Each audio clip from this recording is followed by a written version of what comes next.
အိမ်အောင်ပြုတော့မလို့လားကောင်းလေမင်းမအလုံးမေမေရရှိပြီလား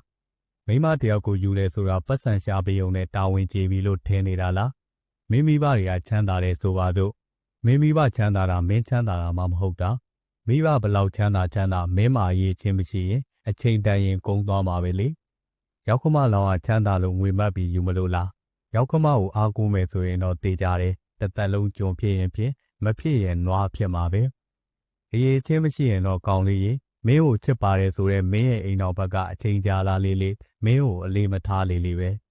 သူများနေလဲဒီလိုပဲအိမ်တော်ပြုတ်ကြတာပဲလို့မင်းပြောခြင်းပြောမယ်ဟုတ်ပါတယ်လူဆိုတာတီးချိန်တန်ရင်တီးမှာပဲပွင့်ချိန်တန်ရင်ပွင့်မှာပဲလေဒါပေမဲ့တီးချိန်တန်ပေမဲ့ဈေးကွက်ဝင်ဖို့တော့လိုသေးတယ်ကွချစ်သူဘဝမှာအချစ်ကနံပါတ်1အိမ်တော်တဲ့ဘဝမှာတော့အရေးချင်းကနံပါတ်1ပဲ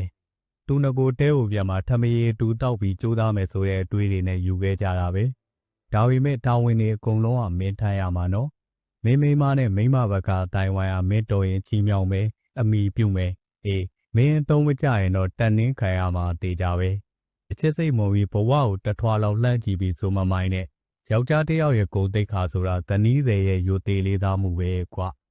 အတုံးမကျတဲ့ကောင်ဆိုပြီးလူရှိမှမိမပြောဆိုလာတဲ့နေ့မရောက်စေနဲ့ရောက်လာတဲ့နေ့ကတော့မင်းအလကားကောင်ဖြစ်တဲ့နေ့ပဲနောက်တစ်ခုကပတ်စံတော့ရှာပေးနိုင်တယ်အရာအလုံးချစ်သဘောဆိုပြီးမိမကိုအလိုလိုက်ပြီးလို့ကတော့အတွေးခေါ်ရှိရဲ့မိမဆိုရင်ကိစ္စမရှိပါဘူးအတွေးခေါ်မရှိရဲ့မိမနဲ့စုံလို့ကတော့မင်းနေမိတ်ညာမိတ်စူးစားပြီးငွေရှာလဲလောင်းငါမှာမဟုတ်ဘူးတို့ယောက်ျားတွေရဲ့တာဝန်ကမိမဖြစ်သူကိုထိမ့်မှတ်ပေးတတ်ဖို့လဲလိုတယ်ကွအိမ်တော်ဦးစီးဆိုတာအမှန်ပြောရရင်ကြိုးတန်းပေါ်လမ်းလျှောက်နေရတယ်လို့ပဲ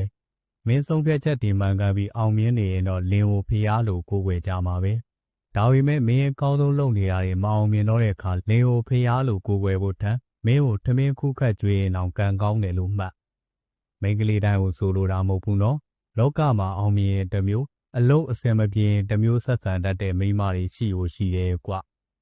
အိမ်တော်ကြီးဆိုတာပင်လယ်ပြင်ထဲကိုမုန်တိုင်းထန်နေတဲ့အချိန်မှာသင်္ဘောမောင်းနေရတယ်လို့အချိန်တွေရှိတတ်တယ်လို့ရာသီဥတုတာယာနေတဲ့အချိန်မှာမောင်းနေရတဲ့အချိန်တွေလည်းရှိတတ်တယ်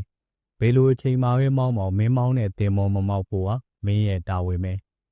နောက်တစ်ခုကမင်းနာမကျန်းဖြစ်ပြီးဆိုပါစို့